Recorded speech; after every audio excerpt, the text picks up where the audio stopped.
Jallo takk na ko. neewoon na ko jël bu yomb laa lay.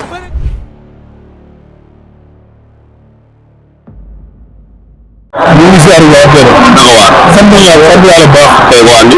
waaw te ñu ngi Yamaha ab dogo. Yamaha ab dogo. ab dogo waaw rek doy dara. noo leen waajalee. waaw waaye nañ ne comme ni ñu doon waajalee rek di leen ñaan yàlla suturaal leen may leen ndam incha allah. ñu gëj la gis depuis sa sortie bi sa diggante ak Jinne bu Ndaw mu nekk combat boo xamante ni jàpp naa ne mënoon nañ ne ñaxas bi moo fay favori nga ñëw bëre démérité woo mais Jinne am ci yow ndam boobu ba tey ñu ne tekk gisaguñ ñaxas. dëgg la waaw dina dama si jógee nekk ay voyage nag. waaw mais yàlla def ma ñëw xam nga rek jàmm ñuy waayal baax di wax si waxtee ñooy ñuy jégalu bu baax a baax di leen wax ni ñu ngi ñëw ak doole incha allah ñun ñu xaar promoteur yi ñu ngi woote. waaw promoteur yi ñu ngi woote. ñenn ñooy adversaire yu ñaxas. adversaire yi waaw mooy ñoom Tapha Mbeur ñoom Ndandi Fall ñun rek waaw ñooy parce que xam nga rek ñun bëri nañ suñu morom ñëpp waaw kon jot na gars yi tàllal ñu loxo ñu bëri quoi parce que dem nañ 9 combats yàlla su ko ñax bi victoire benn combat ñaax bi bii passé kon gars yi war nañu mën a may tàllal loxo kon suñu morom ñu leen tàllalee loxo. ay Tapha Mbeur Ndandi Fall. Tapha Mbeur Ndandi Fall ñun ñëpp pare nañ. ñoom ñu ngi ci biir. waaw ñoo ñu pare nañ pour bëri ñoom. koo fi bàyyi kon. baa ma fi kenn lu ñu waa Ndakaar baa ma fi kenn. waaw Mbour Ndakaar yi rek laa fi bàyyi. waaw ngeen di waajal beneen combat muy combat bu am solo diggante Ada Fass ak Eumeu Sène ni ngeen di waajalee combat bi. Ada Fass waaw ñu koy ñaanal rek yàlla may ko jàmm may ko tawfeex incha allah le 19 yàlla suturaal ko may ko ndam bu seet bi ko yoon incha allah. ñu gis ci biir taxaw ba discours am toujours dañuy xool mu mel ni ku xamul Eumeu Sène wala kuy minimiser Eumeu Sène. non du loolu sax Ada daa xam lu mu liggéey rek. te Ada capable na daan bu la keneen ku ñëw Eumeu Sène dañ koy ñaanal yàlla wér ak tawfeex rek su bis ba incha allah yàlla suturaal ko may ko ndam parce que ndam li moom du namu Ada namu Ndakaar la Ndakaar yi ñoo soxla saa yi te dugg nañ kuram te yàlla la fa Ada teg yàlla na ko Ada jël incha allah.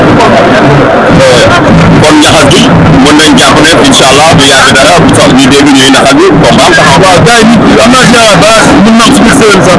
ñu dégg combat taxaw incha allah gars yi ñu ngi ciy yokk bu baax. ñu ngi ciy yokk waaw. ndeysaan kontaan nañ ci yow. jërëjëf jaajëf.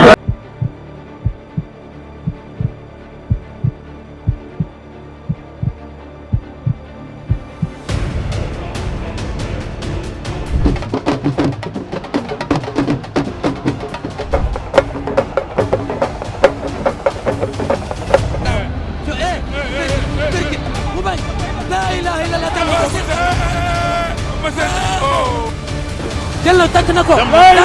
neewoon na ko jël bu yomb laa lay.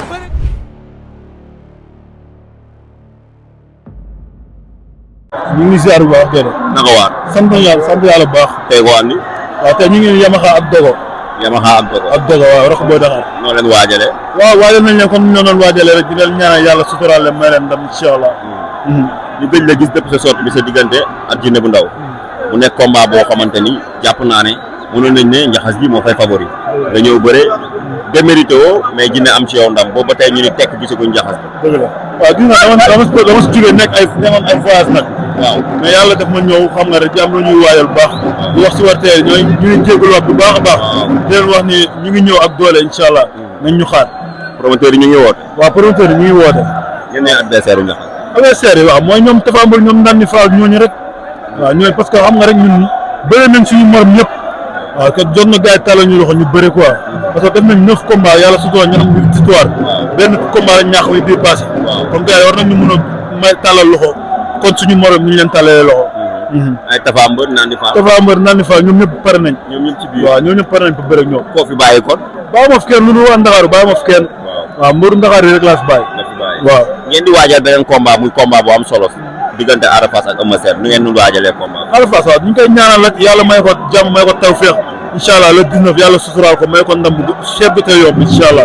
ñu gis ci biir par exemple discours am toujours dañuy xool mu mel ni ku xamul Eumeu Sène wala kuy minimiser Eumeu Sène. non du loolu sax Ada daa xam lu mu liggéey rek. te Ada capable na daan ku la keneen ku dul Eumeu Sène dañ koy ñaanal yàlla wér ak tawfeex rek su bis ba incha allah yàlla suturaal ko may ko ndam parce que ndam li moom du ndamu Ada ndamu Ndakaar la Ndakaar yi ñoo soxla saa yi te bëgg nañ kuram te yàlla la fa Ada teg yàlla na ko Ada jël incha allah.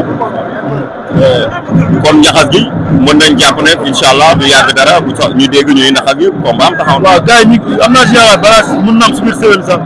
ñu dégg combat taxaw na incha allah gars yi ñu ngi ciy yokk bu baax. ñu ngi ciy yokk waaw. ndeysaan kontaan nañ ci yow. jërëjëf. jaajëf.